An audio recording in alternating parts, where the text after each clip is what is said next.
Long time no see. This is going to be an RX7 update. Since the last time you've seen me and the RX7, it was pretty much stock. I went to my first drift event. A lot of things has happened in 2025. First, I did a welded diff, which I didn't really film, but I do have a time lapse on my IG, which I'll put in now.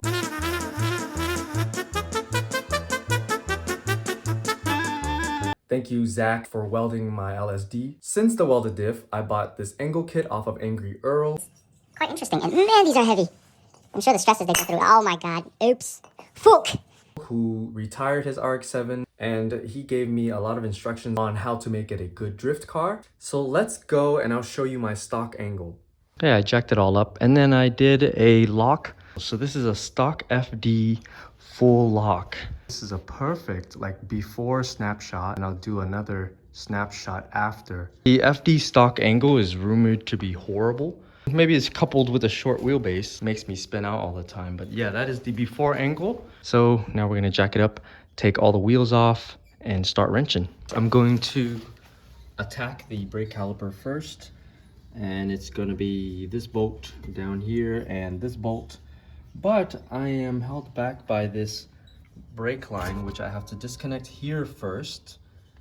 Then I guess it can float around, and maybe I'll leave it on a shoebox, something right here. Then I'm going to take off this screw and this screw, which look like they have been tampered with. Hopefully take those off very smoothly, and have the caliper and the rotor off, and let's see it.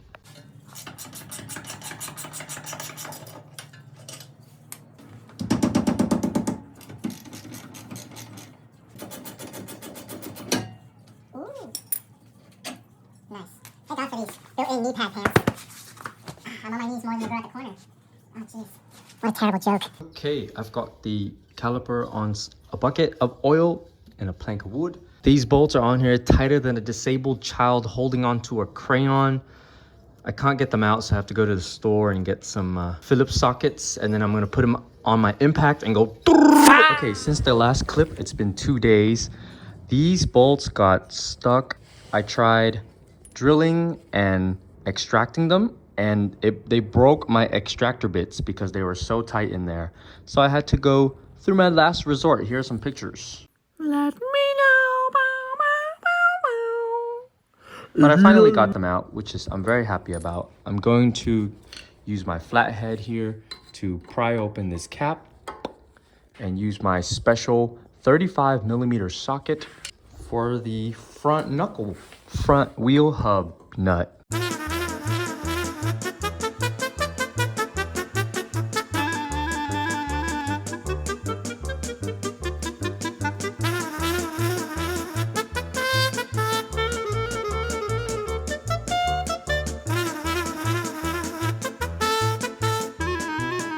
So that cap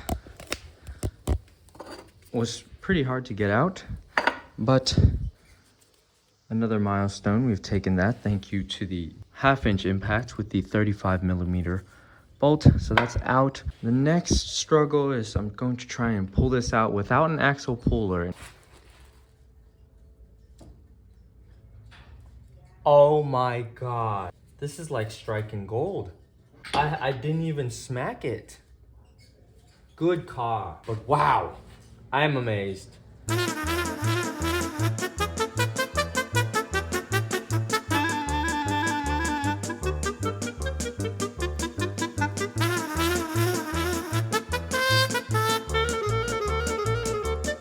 Alright. Wow, that was hard. So, this cap took a lot more effort to remove than the other cap. And check out these bends that I put in it. From the hammering and the flatheads. I put them on different sides, so, you know, the weight, balance, whatever. This sucked. I might consider leaving this off all in general, but here we go. The notch has been unnotched. Here's my beautiful impact. Come on, come on. Woo, hit the camera. Excellent. Now let's see if this hub is as nice as the other one. Oh my god. Oh my god.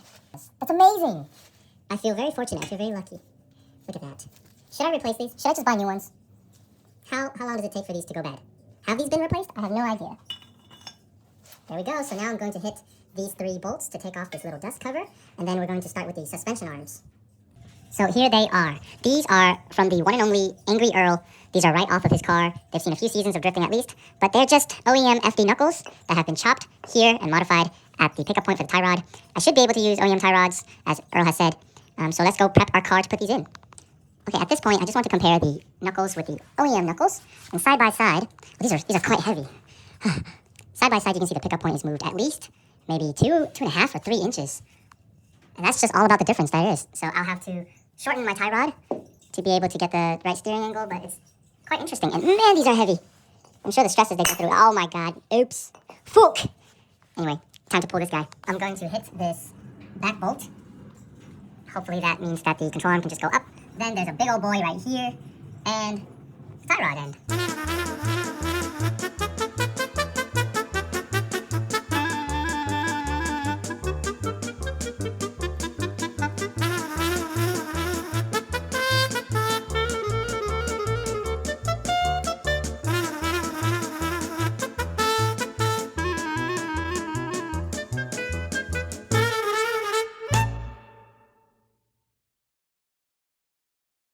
So that went pretty much as expected, except when I was hammering the nut, the castle nut on the tie rod end, I was going too ham, and I messed up the threads just a little bit, but I have a metric tap and die set. I'm going to clean that up and clean the nut up, so that's going to be fine. The only thing left is the lower ball joint to the knuckle. I'm not going to try anything freaky. I'm just going to do the right thing and go to the store and get the special lower ball joint separator thingamajiggy. That way I don't mess it up. Okay, I've gone to the store. I've gotten this fancy tie rod end puller plus ball joint puller. Goes under here, and the top of this will press onto the ball joint like that. Very simple, I think. I've got the whizzer. All right, put on your hearing protection.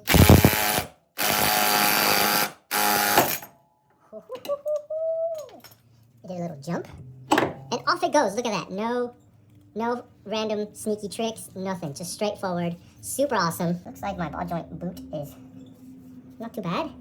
Here is the new guy. It's colorful, isn't he? There you go, so I'm going to bolt up everything in reverse order now. Okay, a little update. I've been really frustrated with these. Whoever painted this knuckle didn't cover up the threads. So all of my threads had paint in it, which means the bolt didn't fit, which means I needed to retap them, and all kinds of shenanigans. This is where the wheel speed sensor goes in. This was super hard to get into. I had to shave it down with a Dremel because of paint and rust. I also screwed up one of my tie rods, apparently. So my tie rod on the passenger side, when I was banging it out, I messed up the threads, and we all know how frustrating a stripped tie rod end is, so I went ahead and I bought 2. I bought 2 new ones. Awesome. Gonna replace those. I'm gonna bolt it all up, probably not film much of the putting back together because I'm just trying to get this car back on the ground. It's been in the air for like 2 weeks, which I think is way too long for a knuckle job. Hope everything goes well from here. It's gonna be a long night. Here it is. Here's everything torqued. I did the upper ball joint, lower ball joint, and tie rod torqued. This is kind of the only time that you'll see the knuckles full-fledged. They are a bit dirty because I had to work hard. But these are my torque specs for the job. I'll link the torque spec websites in below. Some wonderful people have made great pages with all the torque specs. I'll link that in the description. We got our, I forgot what this is called, but our castle bolt locking pin thingamajiggy. Next is going to be the dust cover, which is easy peasy. Then the hub, and then the rotor. I think that's the order. I've got the torque specs for the remaining parts. I'm hoping to bolt everything back in, go to sleep. It's like 10 p.m. right now. It's going to be 12 when I finish probably. And then tomorrow do the at-home rough alignment. And then I'll finally get to show on camera what the angle is going to be like. I'm so excited about showing the angle. I can't wait.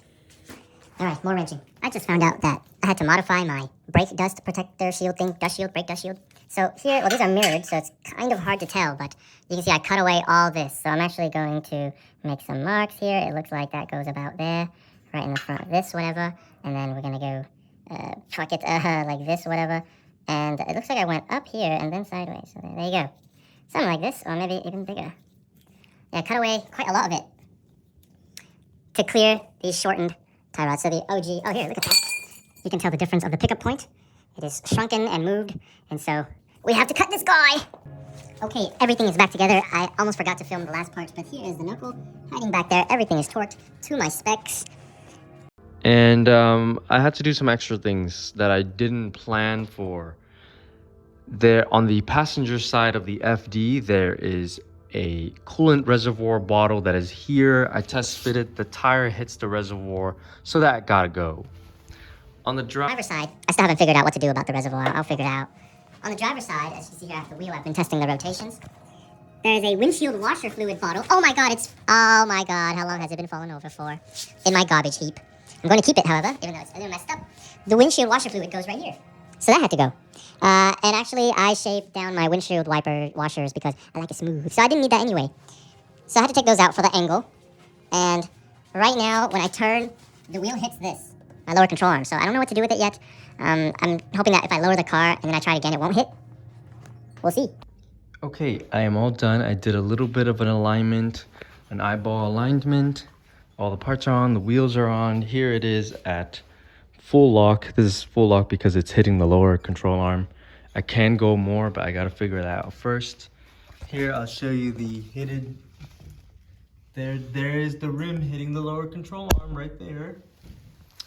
And then on this side, the front of the wheel is now not touching anything. Take it around the block and we'll see what's good. I have to figure that out still. So I did some mathematics. The coolant overflow tank is supposed to be 12% of your overall coolant. And for this car, it's 8.8 liters. 12% of that is 1.2 liters. I have a 1 liter overflow here. I don't know if it's going to work. It has a level monitoring system here. System is a big word for this, but I hope this works. I picked this because it fits in. Bing, bang, boom. I will move this guy, of course, but look at that. That looks OEM. I like that a lot. Okay, fast forward to present day. This is full lock. It doesn't look like that much, huh? Maybe I've got the steering wheel fucked up. Anyway, present day because the seats are doors. But look at that thing. Oh, this has to be my thumbnail. Thanks so much for watching. Next video, we're going to go to our second drift event with this car. And that's gonna be exciting. So, see you on the next one.